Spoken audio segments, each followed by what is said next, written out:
Hey everyone, welcome back to the channel. Today I'm tackling something that you've most likely come across, and they may look the same, but if you don't know the difference between a credit card and a debit card, you could be in for a rude financial awakening. Let's look at the simple, fundamental differences that everybody should know. I'm going to answer 3 basic questions for both of these cards: what they are, how to get them, and how to use them. Now, a debit card is a plastic card that gives you a simple, electronic way to use the money in your bank account. Think of it like a piggy bank. Normally, to get the money out of your piggy bank, you'd have to shake it or break it open. The bank works like an electronic piggy bank, but instead of breaking it open, they give you a card that lets you use the money anytime without the hassle. Getting a debit card is actually pretty easy. When you open up a checking account at the bank, you usually get one. I'll explain the different types of accounts in a different video, but for now, just know that your debit card is connected to your checking account, giving you direct access to your money. Some banks can actually print that debit card right at the branch, so you can walk out of the branch with your debit card that same day. But other banks will mail you the debit card and you'll get it in a few days. If you need a debit card that same day, just ask if they print the debit cards in branch before you open up the account. And if you lose your card, some banks might charge you for a replacement, but most of them will replace it for free. Either way, try not to lose it and keep it in a safe place. Now, when you first get your debit card, you'll need to activate it. Most cards come with a sticker on the front and a phone number to call. Some banks will even activate it for you in person. Once your card is active, you can tap, swipe, or insert to pay for things. But remember, since this is attached to your bank account, you can only spend what you have in that account. So let's say you have $50 in your bank account. You go out to eat, you spend $30, no problem. Your card works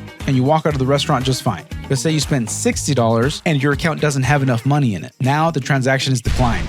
And now you're staying at the restaurant washing dishes. But in all seriousness, when this happens, it can be a little embarrassing, and you can avoid this by keeping an eye on your bank account and seeing how much money you have. In other words, seeing what your balance is. But what if you don't know how much your balance is in your account? That's a good question, guys. Almost every bank has a mobile app that you can download and check how much money you have in your account at any time. That way, you don't get surprised up at the checkout counter, meaning there really isn't a good excuse to not know how much money you have in your account. And one last thing about debit cards is security. Because your debit card is connected to your money, banks make sure it's protected. You'll be asked to set a PIN or a 4-digit passcode when you activate your card. This way, if you lose your card and some random schmo finds it, they can't use your card and spend your money. Now, a credit card is a completely different animal in the financial world. Similar in qualities to a debit card, it's a plastic card that gives you easy access to money, but not your money, it's actually the bank's money. Now, this is where people get into a lot of financial trouble, but I'll get to that in a second. But first, how do you get a credit card? It's not as simple as opening up an account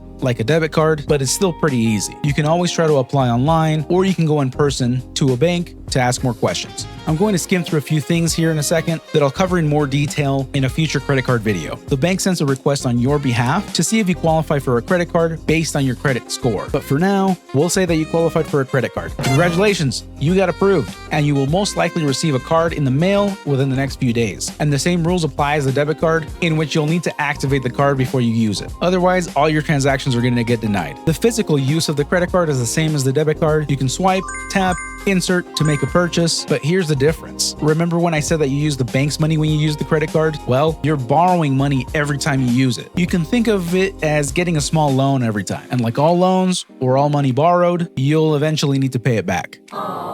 And this is where the problem's going to rise. Unfortunately, some banks don't fully explain how these credit cards work, especially if you're applying online, and people can go into crazy amounts of debt. And paying back what you borrowed can seem a little complicated, but you usually have about a month to pay back what you've used on that credit card. You'll either get a bill in the mail or you'll get an email if you opted into going paperless. But that bill will give you how much you owe or how much you used and when you need to pay that money back. And if you don't pay the full amount back, you'll be charged interest on the remaining amount that you still owe. And if you're late on a payment, you will be charged a late fee as well. Interest and late fees add up really quickly if you're not careful. But credit cards don't need to be scary. You can use your app or walk into the branch to make those payments. And the safest way to use a credit card is to only spend the money that you already have in your checking account. Use it like a debit card, but in cases of emergencies, you can use your credit card and spend more than what you have in your checking account. Just remember that you'll need to pay it back at the end of the month. So the next time you're ready to pay for something, remember that a debit card uses your own money and a credit card uses the bank's money that you'll eventually have to pay back anyways. There's pros and cons to both depending on what kind of purchase you're making, and I'll get into those details in another video as well. But knowing that simple difference can help you avoid a lot of the headaches later on and set you up for financial success. Now let me know in the comments what questions you have about either card